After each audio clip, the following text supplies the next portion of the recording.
안녕하세요. 이종훈의 창업백 카페지기 이종훈입니다. 이번 영상은 이제 사업계획서 작성 전에 꼭 봐야 할 영상 5번째.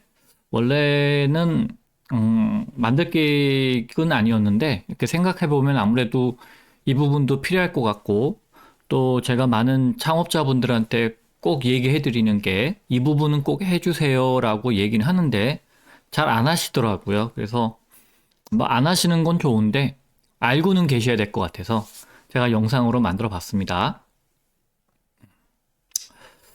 보통은 제가 이 비즈니스 모델과 사업 계획서 사이에 이게 이렇게 들어가야 됩니다, 사실은. 그러니까 사업 계획서 작성 전에 목표하고 자금에 대한 부분을 끝내놓고 이제 사업 계획서를 작성해야죠. 근데 그냥 비즈니스 모델이 개발이 되면 그냥 사업 계획서 작성하는 거로 그냥 설명을 드렸는데, 뭐 늦게라도 목표와 자금에 대해서도 말씀을 드려야 될 것 같아요. 그래서 이번 시간에는 목표와 자금에 대해서 말씀드리려고 합니다. 자, 목표 설정은 여러분들이 이제 문제 정의부터 솔루션, 그다음에 이제 비즈니스 모델 개발이 다 마치셨으면 이제 자금 조달을 하기 위한 사업 계획을 하셔야 되잖아요. 그 자금 조달은 이제 뭐 자체 자금도 갖고 계실 거고, 그다음에 이제 정부 지원금이나 투자자들한테 이제 우리 아이템은 이건데 이렇게 해서 돈을 벌 건데 우리가 이렇게 돈을 벌면서 이렇게 성장할 거다. 그래서 성장하기 위해서는 우리 자금만은 안 되고, 그다음에 이제 매출만은 안 되고, 투자자들의 또 투자 자금이 있어야 또 빠르게 성장할 수 있다라고 설득을 해야 됩니다. 그 설득할 때 필요한 것이 목표하고 거기에 소요되는 자금이죠. 사실 제가 이제 이렇게 설명은 안 드리고요. 여기까지 가시는 분들이 열에 한 분 될까 말까기 때문에 대부분 제가 이렇게 말씀드려요. 창업하실 때 내가 어디까지 해보고 포기할 건지 더 해볼 건지 그 시점을 정해야 되는 목표치나 시간을 정해놓고 창업하세요라고 조언을 드립니다. 그 조언용이에요, 사실은.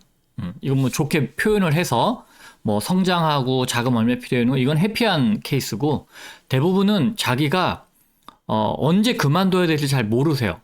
질질질질 끌고 있다가 시간 지나고, 그 다음에 기회도 날리죠. 기회비용도 날리죠. 그래서 저는 창업하신 분한테 뭐 예를 들어서 뭐 결혼하셨다 그러면 아내분한테 내가 언제까지 해보고 안 되면 다시 뭐 월급쟁이 생활하겠다. 뭐 이런 서로의 뭐 어떤 목표를 정해놓고 그거에 대한 뭐 필요한 자금들도 계산해놓고 그 다음에 스타트를 해야 되는데, 제가 만나는 창업자의 열의 열은 이런 게 없으세요. 목표도 없고 소요 자금 계산은 더더욱이 안 해봤고 그냥 하는 거예요. 무대뽀로 하다가 운 좋으신 분이 10명 중에 한 분이고, 그분들은 뭐 어찌어찌 해서 이제 투자금 받고 이렇게 잘 가시는 분이고, 열의 9은 투자도 못 받고 좀비 기업이 되는 거죠. 그냥 사업자 등록증만 열어놓고 그냥 세워라 내워라 하고 계신 거고, 포기도 못 하고 뭐 그런 분들이 그냥 대부분 만나는 창업자들이 다 그래요. 그래서 그런 게 좀 안타까워서 제가 항상 목표를 좀 세우시고 그 목표를 달성 못했을 때 왜 못했는지 분석도 해보고, 그게 이제 자기 혼자서 해결할 수 없다 그러면 과감하게 창업을 접고 일단 호구지책을 좀 먼저 마련한 후에 다시 도전해도 된다. 왜? 창업은 4번 중에 한 번만 성공하면 되기 때문에 4번 도전할 수 있는 뭐 열정이라든가 뭐 자금적인 여력이 있어야지 한 번에 다 도전하고 망하면 안 되잖아요. 그런데 꼭 2번이 내가 한 번에 성공해 하면 좋겠지만 그렇게 2번이 아닐 수도 있다. 뭐 전생에 나라를 지키신 분들이나 한 번에 성공하는 거고, 보통은 두 번째, 세 번째, 안 좋게는 네 번째에도 성공하고, 어떤 케이스는 뭐 10번 가서도 성공하는 케이스는 있는데, 포기만 하지 않는다면 기회는 온다. 다만 무작정 사업자 등록증만 들고 있는다고 해결되는 건 아니니까 어느 시점에서는 과감하게 현재의 아이템을 놓아야 될 때가 있다. 그런 용도로 저는 목표 설정을 하고, 거기에 들어가는 총 비용이 얼마인지 계산해서 정부 지원금은 얼마, 융자금은 얼마, 융자금 같은 경우는 내가 갚아야 되니까 결국에는 내가 월급쟁이로 돌아가서도 이걸 갚아야 되잖아요. 그럼 내가 어느 정도 감내할 수 있는지 그런 것들을 고려하셔야 된다는 거죠. 그걸 이제 혼자서 창업을 하시는 분 혹은 팀빌딩 하시는 분 모두 다 같이 공유하셔서 해야 되는 거기 때문에 저는 항상 목표 설정하고 필요한 자금을 계산해서 출발하십시오라는 말씀을 드려요. 제가 왜 3년을 잡냐면 3년 안에 포기하는 분들 잘 못 봤어요. 그냥 안 돼도 일단 3년은 가시더라고요. 그래서 뭐 5년 가신 분도 계시고 제가 아시는 좀 자주 연락하시는 분은 지금 5년째이신데 아직도 시제품 개발하고 계시고 시제품 개발 끝나면 뭐 디자인 하느라고 또 몇 개를 잡아먹고 아직도 여기서 이제 헤매시고 계신데 잘 되시면 좋겠어요. 그런 분들이 잘 된 것 같아요. 뭐 어떻게든 사업을 해내시는 분들은. 그런데 너무 한 아이템 가지고 오래 하시면 그 다음에 재기를 잘 못 하시더라고요. 그래서 안 되는 건 빨리 접고 그다음에 다시 조금 쉬었다가 다시 하시면 좋은데 한국 사람들 성향이 그래서 그런지 모르지만 한번 딱 잡으면 일단 잘 안 나요. 그 거의 거덜이 나기 전까지. 그 거덜이 나고 나서 재기가 불능할 정도까지 가니까 그런 건 좀 아닌 것 같아서 그럼 몇 년이면 좋을까? 저는 적당하게 한 3년이면은 되지 않겠냐 봅니다. 그래서 3년, 저는 3년인데 여러분들은 5년일 수 있어요. 그건 뭐 여러분들이 알아서 결정하십시오. 각자가 감내할 수 있는 시간들이 있고 비용들이 있으니까. 그래서 그때까지 목표를 매출액 100억, 뭐 10억, 뭐 다 좋아요. 이런 거조차 없는 사람들이 대부분이니까. 근데 이거보다 조금 더 좋은 건 어떤 과정을 통해서 이 숫자에 도달하는가가 더 중요한 거예요, 사실은. 근데 목표조차 없으니까 제가 목표라도 설정하세요라고 하는 거지 목표가 있는 분들은 그 과정이 더 중요해지니까 이제는 과정을 어떻게 세울지에 대한 이야기를 좀 들어서 참조하시면 좋을 것 같아요. 그래서 3년이면 3년에 대한 연차를 세워서 매년 내가 뭘 하겠다. 단계가 있겠죠. 뭐 이 단계는 뭐 일반적이니까. 그러면 이제 주요 목표치가 있고 그 목표치를 달성하기 위해서 내가 무엇을 해야 되는지가 나오겠죠. 이렇게 표를 잡아놓고 여기에 정량적인 수치를 내가 잡는 거예요. 그리고서 1년 지났을 때 내가 1년차 목표를 얼마나 잘 했는지 그리고 2년차 해보고 2년차 목표를 내가 얼마만큼 잘 달성했는지 여기에 오차가 날 수 있죠. 플러스가 날 경우도 있고 마이너스가 날 경우가 있는데 대부분 다 마이너스가 날 겁니다. 자기 뜻대로 잘 안 되죠. 물론 자기가 생각했던 거로 이상으로 나신 분들은 박수 쳐줘야죠. 훌륭하시니까. 자, 근데 안 되신 분들은 왜 안 됐는지를 고민을 해보고 그러면 이제 목표치를 왜 높여놔서 이렇게 됐는지에 대한 자기 반성이 필요한 겁니다. 그리고 3년 차까지 내가 목표를 조금 더 낮춰서 어떻게 가야 될지 한번 해보고 그 3년조차도 내가 생각했던 것보다도 최악일 때 나는 어떻게 해야 되는가 의사결정을 해야겠죠. 그런 것들에 대한 틀을 잡는 거예요. 그래서 이 작업은 정말 여러분들이 나중에 1년, 2년, 3년 지나서 창업을 했을 때 어떤 기준점이 될 거예요. 이 기준점을 통해서 여러분들이 의사결정을 할 수 있어야 돼요. 그 다음에 이제 목표를 잡았으면 아까 말씀드렸던 대로 목표에 대한 구체화가 필요하죠. 뭐 그건 뭐 매출액이 제일 좋은 거고 뭐 그다음에 매출액이 나오면 당연히 이제 뭐 영업이익이나 단기 순이익도 있지만 저는 무엇보다도 매출액이 중요한 것 같아요. 만약에 매출액이 아니어도 뭐 내가 당장 뭐 매출액에 연연하지 않고 내가 3년은 좀 가보겠다 그랬을 때는 MAU 같은 경우도 좋죠. 아니면 이제 가입자 수를 봐도 되고 뭐 이탈률이 좀 적다든가 그러면 내가 조금 더 해볼 수 있겠다 뭐 이런 것도 좋고 아니면 뭐 CAC 같은 고객 획득 비용이 이제 어느 정도 나오는지 내가 좀 봐가면서 이게 밑빠진 독인지 아닌지 보겠다 뭐 이런 것도 다 좋아요. 어쨌든 KPI 정량적인 지표를 가지고서 내가 모니터링을 해야 됩니다. 뭐 시장 지표도 있긴 한데 이거 여러분들이 초기에는 뭐 크게 이렇게 시장 점유율을 계산하기 어려울 수 있어요. 대부분 영세하기 때문에. 그리고 파트너 수가 많다고 해서 뭐 이건 제가 보기에는 크게 고려할 사항은 아닌 것 같고 제가 보기에는 1번, 2번 이 두 개 중에 여러분들이 잡아서 한번 모니터링을 해가면서 사업을 이제 의사결정을 하는데 활용하시면 좋을 것 같아요. 여러분들이 이제 목표치를 탐삼싸움을 분석을 통해서 이제 그래프를 그릴 텐데 어느 시점에 이렇게 올라가느냐예요. 요 터닝 포인트 시점. 이게 뭐 2년 차인지 3년 차인지 그건 잘 모르겠지만 이렇게 J 커브가 그려지는 시점을 찾아야 되고 그것은 무엇으로 우리가 어떤 지표로 가지고서 이 지점을 우리가 판단할 수 있을까? 그거는 여러분의 판단에 필요할 때도 있고 투자자들을 설득할 때도 필요할 수 있어요. 그게 정부지원금 심사위원이든 아니면 투자자든. 그래서 여러분들은 이 포인트가 무엇이 될 건지를 여러분들 아이템에 맞게 선택해 보셔야 됩니다.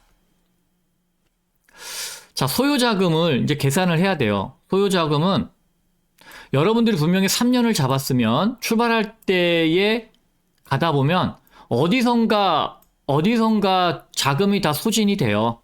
그래서 여러분들이 스스로 갈 수 있는 시간이 한계가 있어요. 혼자서 갈 수 있는 시간. 뭐 팀이 됐던 어쨌든 자금을 초기에 마련했던 그 돈으로 갈 수 있는 런웨이가 되게 짧아지기 때문에 이 부분이 이제 어디쯤 멈출 거냐를 내가 봐야죠. 그러면 멈추기 전에 일단 여러분들은 자금 조달이 들어가야 됩니다. 그래야 이게 끊기지 않고 사업을 연속성 있게 할 수 있는데 저 같은 경우는 투자가 안 되니까 어떻게 했냐면 1월 달부터 12월이 있으면 정부 지원금 들어오면 가고 정부 지원금 없으면 멈추고 정부 지원금 들어오면 또 가고 뭐 이런 식으로 했단 말이에요. 그러니까 이때가 춘공기가 나오죠. 어디선가 뭐 상반기에 나오든 하반기에 나오든 춘공기가 있어요. 그때 오히려 비용이 더 수반이 됩니다. 왜냐면 직원을 유지하고 있어야 되니까. 뭐 알바생을 쓰는 것도 아니니까. 그러니까 오히려 더 사업이 힘들어지더라고요. 그래서 여러분들이 투자는 제가 투자를 보니까 해보기도 하고 진행을 해보니까 최소 6개월입니다. 최소. 정부 지원금은 뭐 1월에 공고 나서 4, 5월이면 돈이 나오기 시작해요. 다 정해져 있습니다. 융자 같은 경우는 2달이면 나와요. 여러분들이 융자를 처음 받는다 그러면 2달이면 나옵니다. 정부 지원금은 넉 달이면 나와요. 근데 이 투자는 최소 6개월에서 1년 걸릴지 2년 걸릴지 몰라요. 이게 정말 힘들게 해요. 왜냐, 이 돈 가지고는 정부 지원금이나 뭐 내가 융자 받은 돈 가지고는 생활하는데, 즉, 이 런웨이를 길게 가져가는데 한계가 있거든요. 대부분 이 투자를 못 받으면 시제품 개발하고 끝납니다. 여기서 끝나요. 마케팅 비용이 많이 들기 때문에 여기서 다 끝나요. 그래서 뭐 언젠가 제가 보여드렸을지 모르겠어요. 아마 뭐 앞에 영상들 어딘가에서 시제품 만들고 다 50%가 망한다. 제가 말씀드린 그림이 있습니다. 그게 이 투자에서 자금이 안 들어오면 망하는 겁니다. 거기서. 자, 여러분들이 이제 자금 조달을 할 때 이제 계산을 하셔야 된다고 말씀드렸는데 가장 큰 게 인건비죠. 뭐 혼자 하시거나 뭐 팀빌딩 하신다면은 인건비가 조금 적게 들겠지만 고용을 한다 그러면 이게 여러분들의 가장 큰 난제입니다. 이게 제일 많이 듭니다. 그래서 1년차, 2년차, 3년차에 어떤 사람들을 고용을 해야 될지 써야 되는데 초기에는 대부분 이제 개발 창업자들로 시작을 하죠. 물론 마케팅 플랫폼 같은 경우는 마케터들 위주로 출발을 합니다. 어쨌든 처음에 출발할 때는 짬뽕을 하시면 안 돼요. 개발이면 개발, 마케팅은 마케터로 출발을 하셨다가 필요에 따라서 이제 후에 개발이 들어오고 마케팅이 들어와야지 이게 막 섞어 놓으면 초기에 개발하는 회사는 마케터들이 놀고 있고 마케터들이 움직이는 회사의 개발자들은 그냥 외주 용역 관리 외에는 할 게 없어요. 그러니까 오히려 비용이 부담이 되고 스스로도 뭔가 이렇게 열정을 느끼기가 어렵죠. 그래서 초반에는 출발을 같은 직종끼리 출발을 하는 게 좋아요. 같은 이렇게 부류끼리.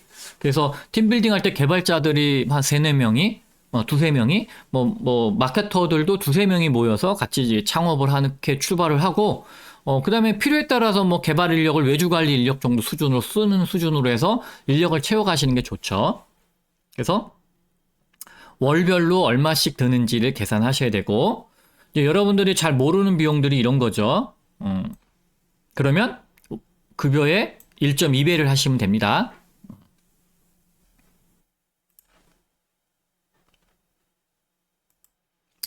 그다음에 이제 개발비나 이제 뭐 개발비가 많이 들지 않더라도 인프라비가 많이 들 수 있죠. 뭐 서버비라든가 뭐 소프트웨어 라이센스비 뭐 이런 것들. 그래서 이제 이런 것들이 이제 유저 수라든가 가입자 수가 늘면 따라서 비용이 좀 더 늘기 때문에 이것들을 좀 예측을 하고 있어야 됩니다. 저는 이제 소프트웨어 기반의 회사에 대해서는 이제 멘토링만 해봤지 직접 운영을 해본 건 아니니까, 구체적으로 이제 운영의 묘를 좀 설명드리긴 어렵겠지만, 그래도 항상, 우리가, 1년을 봤을 때 가입자 수가 늘어나는 속도를 보게 되면, 대략 예측이 되는 수준에서 뭐 한 20% 정도 업을 해놓은 상태에서, 1.2를 곱하면 되겠죠? 그렇게 해서 좀 예비비를 좀 두는, 투자의 예비비를 두는, 그런 부분들도 나쁘지는 않다. 자, 그 다음에 이제 이게 문제의 돈인데, 문제의 돈입니다, 여러분. 영업 마케팅비가 제일 많이 들어요. 왜? 이거는 부은 만큼, 돈을 부은 만큼 매출액이 나와요. 여기서 나올지 모르지만, 어쨌든 투자한 금액만큼 비례해서 나오기 때문에, 보통 저는 이걸 어떻게 잡냐면, 개발비에 2에서 5배를 잡습니다. 특히 제조업들은 한 5배 잡으셔야 돼요.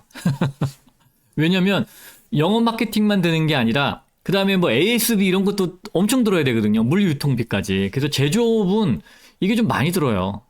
근데 오히려 이제 뭐 플랫폼 같은 경우는 뭐 대부분 온라인상에서 막 영업 마케팅이 벌어지기 때문에 그렇게 막대하게 들진 않거든요. 그래서 2나 2.5배에서 개발비에 이렇게 곱하기 하면 그 정도 들면 이제 효과가 나오는 걸 볼 수 있거든요. 그래서 여러분들이 생각하는 것보다 마케팅비가 많이 든다. 자, 이제 마케팅비에서 이제 중요한 게 뭐냐면 이제 고객 획득 비용이죠. 한 명 고객을 우리가 확보하기 위해서 얼마만한 비용을 쓰는가죠. 그런 것들은 이제 여러분들이 좀 인터넷 찾아보면 나올 텐데 제가 뒷페이지에다가 해놨어요. 그래서 여러분들이 마케팅비는 예상 CAC에다가 목표 유저 수 이렇게 곱하면은 딱 나오죠. 그런데 이제 해봤는데 우리가 계산해서 한 요 정도 들 거라 생각했는데 실제 러닝을 해보니까 아니 요 정도 나오고 있어. 그러면 높여야죠, 일로. 일로 높이려면 비용이 더 들겠죠. 그겁니다, 그거. 그래서 예상하는 것보다 더 높게 나오느냐 아니면 낮게 나오느냐인데, 그래서 뭐 너무 높게 나온다 그러면 뭐 나쁠 건 없지만 비용을 조금 줄일 수 있는 여유를 항상 갖고 있는 거잖아요, 요만큼. 그래서 언제든지 뭐 개발비라든가 이런데 아니면 인건비를 더 써서 우리가 좀 효율적으로 높인다든가 아니면은 뭐 조금만 더 주면 또 이렇게 올라가나 궁금하잖아요. 그럼 또 업을 해볼 수도 있는 거죠. 테스트를 해보는 겁니다. 그래서 더 올라간다 아니다 그냥 더 금액을 높여도 안 오른다 한계가 있을 수 있거든요. 어디 가서 이렇게 세츄레이션 되는 뭐 그 지점까지만 이제 여러분들이 마케팅비를 투자할 수 있는 거니까 그런 걸 테스트를 해봐야 됩니다. 그래서 퍼포먼스 비용을 산정하셔야 됩니다. 그리고 이제 전체 예산의 한 10에서 15% 정도는 예비비로, 왜냐면 이제 무슨 변수가 생길 수 있잖아요. 뭐 사고가 날 수도 있는 거고, 그다음에 인력이 뭐 이탈해서 근데 빨리 또 채용을 해서 인건비가 많이 들 수도 있는 거고, 또 아니면은 좀 더 능력이 퍼포먼스가 좋으신 분을 영입을 하기 위해서 인건비가 많이 들 수도 있는 거고, 혹은 뭐 개발비가 또 많이 들 수도 있죠, 추가적으로. 그래서 그런 부분을 고려를 해서 이렇게 계산을 좀 해놓으시면 좋다. 그래서 점 단위까지 계산하는 거가 좋아요. 점 단위까지, 이론까지. 왜? 투자자들이 나중에 그런 것들을 계산한 걸 좀 보여달라고 하거든요. 그럴 때 이제 엑셀을 딱 보여주면 좀 믿음이 가죠, 일단. 이 사람이 사업에 진심이구나. 근데 대부분 뭐 인건비 얼마, 뭐 5천만 원, 아니면 뭐 대략 1억, 뭐 이렇게 얘기하는 것보다 뭐 인건비, 과장, 대리, 사원급 각각 한 명씩 해서 8천만 원, 그 다음에 개발비 1천만 원, 마케팅비 1천만 원, 이렇게 해서 1억 이렇게 얘기하는 거랑 좀 틀리죠. 그래서 구체적으로 필요한 돈이 어떻게 계산이 돼서 나왔는지 그 디테일까지 보여줄 수 있으면 최고예요. 사실 그렇게 투자자들한테 보여줘야 됩니다, 여러분. 투자자들은 그런 것까지 원해요. 자, 이제 CAC 계산하는 법이 여기 있는데, 뭐, 총 마케팅 및 판매 비용으로 나누는 이제 고객수예요. 이렇게 계산하시면 되고, 거기에 들어가는 총 마케팅 및 판매 비용은 뭐냐? 여기 네 가지에 해당됩니다. 그래서 여러분들이 마케팅에 관련된 모든 비용, 판매에 관련된 모든 비용을 여기다 다 산입을 시키시면 돼요. 뭐, 사무실 임대료 중에, 마케팅 판매 부서의 면적, 을 나누면 전체 임대비의 면적을 대충 계산해 볼 수 있으면 비용이 얼마가 나간다 이렇게 생각이 될 수 있고 뭐 여러 가지 뭐 잡비가 들겠죠. 전기료 뭐 수도세 그것도 뭐 전체 인원수 대비 마케팅 판매 부서 인력에 나누게 해버리면 되잖아요. 뭐 직급에 따라서 물을 더 많이 쓰는 건 아니니까 그냥 머릿수로만 나눠도 되니까 그래서 요렇게 계산을 해 보시는 게 좋다. 자, 그 다음에 이제 여러분들이 이제 목표도 설정하셨고 자금을 이제 계산을 했으면 그거를 잘 이제 논리적으로 연결시키는 부분을 하셔야 돼요. 그래야 사업 계획서가 좀 논리 정연하고 일리가 있는 사업 계획서가 돼서 그 보는 사람으로 하여금 신뢰도가 높아지는 효과를 내요. 그래서 뭐 예를 들어서 우리가 2년 차에 1년 차, 2년 차인데 1년 차에서 2년 차 갈 때 자금이 지금 가지고 있는 자금이 다 버닝될 것 같아서 그러면 요때 자금이 필요할 것 같아요 하는데 우리가 지금 12월에 얘기하고 있으면 1년 차 12월에 얘기하고 있으면 말이 안 맞는단 말이죠. 왜? 최소 6개월 전부터 투자 활동을 해도 될까 말 건데 그 한 달 뒤에 이제 2년 차인데 그때 가서 자금 투자 받으러 다니고 있으면 누가 봐도 이상한 거죠. 이 사람에도 개념이 없구나. 최소 6개월에서 1년 걸립니다. 아무리 빨라도. 그러니까 투자를 받기 전에는 항상 자금이 필요할 때는 6개월 이전부터 계산을 해서 활동을 하셔야 됩니다. 정부지원금은 매년 나오는 시기가 정해져 있잖아요. 뭐 1월에 공고 나서 접수받고 심사받고 5, 6월 달. 그렇지만 얘의 변수는 선정될 거냐 안 될 거냐. 물론 뭐 투자금도 투자를 받느냐 못 받느냐라고 이제 정해져 있지만 그래도 일단 받는다는 가정하에 정해져 있단 말이에요. 타임 스케줄이. 근데 투자는 타임 스케줄이 없어요.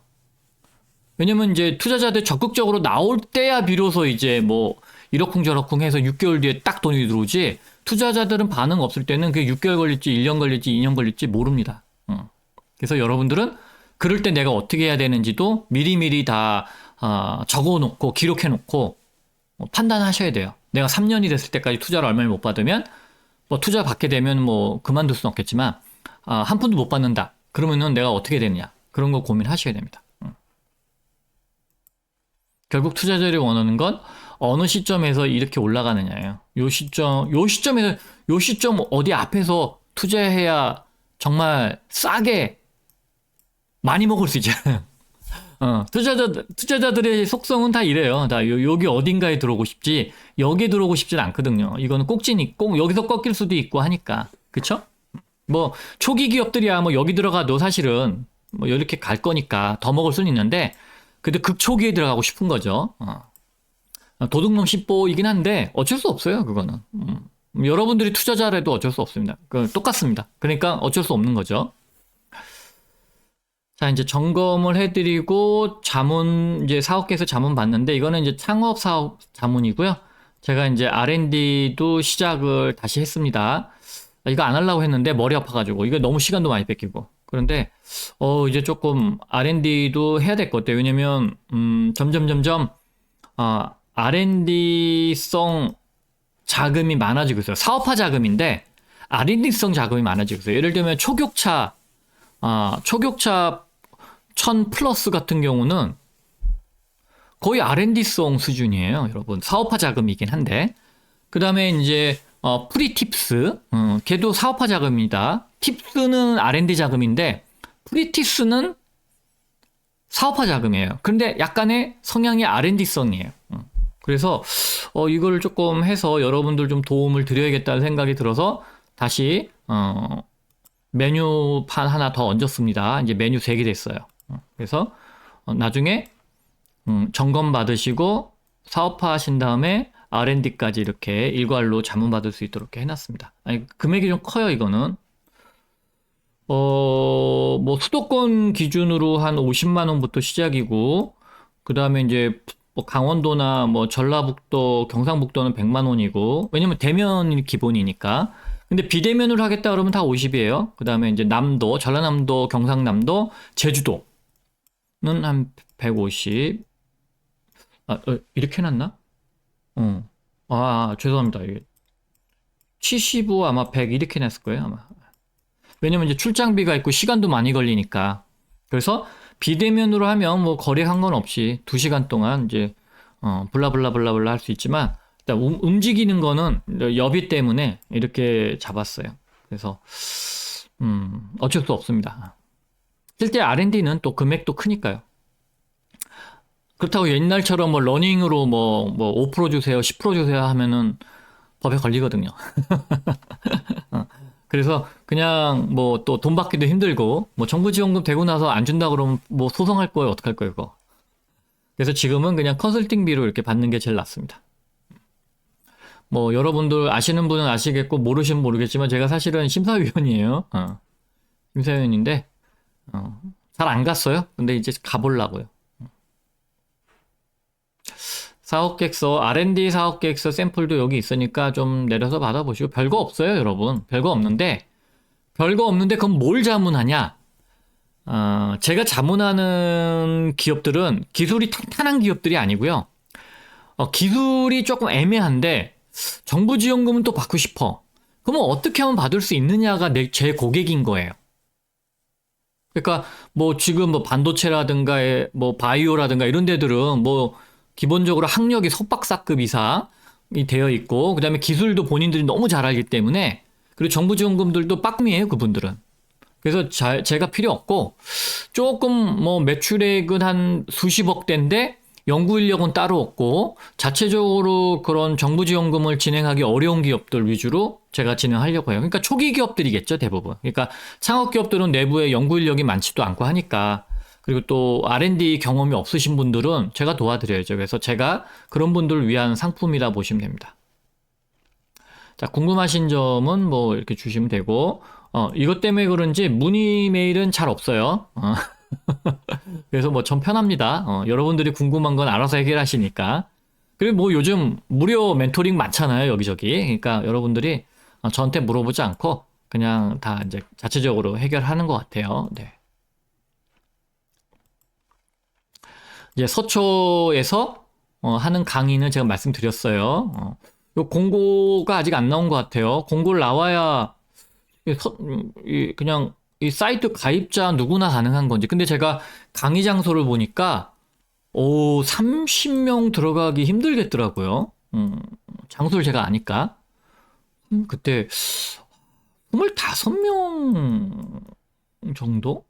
빡빡하게 들어가면 30명. 그래서 여러분 이거 좀 팍 터질 거예요. 그래서 여러분들이 신청 많이 하면 어찌 될지 모르겠어요. 서초 구민으로 한정할지 그건 잘 모르겠습니다만 어쨌든 이게 강의도 하고 사업계획서 멘토링도 있어요. 저는 사업계획서 멘토링이고 이제 뒤에 발표 강의 하시는 분도 또 컨설팅 따로 해주고 또 요때 제가 이제 심사위원 눈으로 열심히 이제 갈궈줄 겁니다. 그러면 여러분 가시면 합격하실 거예요. 제가 말을 안 해서 그렇지 제가 K대학에 수원에 있는 K대학입니다. 교직원 13명을 컨설팅해서 원래는 한 2~3명만 뭐 합격해도 자기네는 좋겠다고 얘기했는데 제가 7명 합격시켜드렸어요. 멘토링. 한 팀당 3번씩 하고. 괜찮죠? 그리고 그 다음에 이게 24년도고 25년도에도 제가 했는데 요때는 카운트를 못했어요. 왜 카운트를 못했냐면 요때는 매니저분이 계속 계셔가지고 요거 카운트해서 저한테 보내줬거든요. 누구 됐다. 근데 요때는 매니저분이 요 컨설팅 진행하고 나서 그만두셔가지고 요거를 수집을 해주는 분이 없는데 그냥 제가 듣기로는 자기도 뭐 다 수집은 아니 정확히 모르지만 작년도 수준으로 거의 웬만하신 분들은 반타작 이상은 다 되신 것 같아요 라고 얘기하시더라고요. 그래서 제 방식대로 하는 게 저는 적어도 예창패, 초창패는 성공 확률이 높다라고 생각을 해서 계속 강의하고 떠들고 다니고 있어요. 자, 그리고 여러분들한테 유튜브에선 처음으로 알려드린 것 같다는 생각이 막 들어요. 했었나? 했던 것 같기도 하고. 12월 30일 날, 요 날, 원래는 제가 29일인데, 이게 바꿨어요. 이렇게. 그래서 3시에 제가 이제 정부지원금 강의를 합니다. 정부지원금 하고, 정부지원금에 이제 어쨌든 뭐 소상공인도 있고, 사업화 자금 창업도 있고, R&D도 있는데, 일단 소상공인은 글쎄요, 여러분들 듣는 분들이 지금 수준을 잘 모르겠는데, 어쨌든 다 하긴 할 건데, 소상공인은 아직까지 아웃도라인이 안 나왔어요. 그리고 현재 나와 있는 게 R&D하고 그다음에 창업 쪽 나와 있기 때문에 그쪽 위주로 해서 어떻게 이제 접근하면 좋은지 R&D를 그다음에 설계를 어떻게 하면 좋은지 그다음에 어느 지원 사업들이 좋은지 많이 바뀌었습니다. 올해 제가 얘기했던 대로 산학연 콜라보가 2년 차만 나오고 이제 신규가 없어졌어요. 근데 이게 어디로 갔나 했더니 더 좋아졌더라고요. 이전기술 개발 사업도 나오고요. 제가 좋아하는 사업이 이전기술 개발 사업이거든요. 옛날에 이걸로 정말 우리 고객사들 무지하게 많이 따드렸거든요. 정부 지원금. 하여튼 그게 또 나오더라고요. 그래서 제가 이제 그런 걸 소개해 드리려고 하는데 어쨌거나 공고문을 나와야지만 좀 더 디테일한 거를 제가 말씀드리는데 공고 나오기 전까지는 이전기술 개발 사업은 정말 좋다. 따기 쉽다. 자, 그래서 여러분들이 이것도 강의와 멘토링 혜택이 있대요. 여기 온라인 교육하고 멘토링 제공이니까 강의를 들으신 분들 중에서 아마 멘토링을 제공이 될 거예요. 그래서 강의 신청하셔서 들으시면 되는데 난 아산 아닌데? 상관없어요. 아산 아니래도. 뭐 아산에서 창업할 예비자도 뽑는 거니까. 그러면 여러분이 뭐 서울에 살더라도 듣고 저 아산에서 창업할 수 있어요 했다가 사정이 생겨서 못해요. 그래도 누가 뭐 어찌할 수는 없잖아요. 뭐 죽일 거야 살릴 거야. 그러니까 그런 거 걱정 안 하시고 뭐 저 제주에 사시던 부산에 사시던 뭐 이거 강의 들으셔서 도움이 될 것 같으시면 아니 그리고 제 강의뿐만 아니라 여기 훌륭하신 분들이 오잖아요. 3분이나 더 투자사도 오고 그러니까 여러분들 이 강의는 뭐 서초 강의보다도 더 좋은 뭐 서초 강의는 쉽게 얘기하면 그냥 예창패 초창패에 집중되어 있는 강의고 이거는 우리 창업 비즈니스의 기본적인 모든 예들을 다 알려주는 거니까 들어서 나쁘지 않고 2개 다 들으면 금상첨화. 그쵸? 네, 그래서 시청해서 많이 들으셨으면 좋을 것 같습니다. 자, 사업계에서 작성 전에 들어야 될 강의 5번째 여기서 마치고요. 또 여러분들한테 해드릴 얘기가 있으면 언제든지 마이크 켜서 영상 만들어 드리겠습니다. 네, 감사합니다.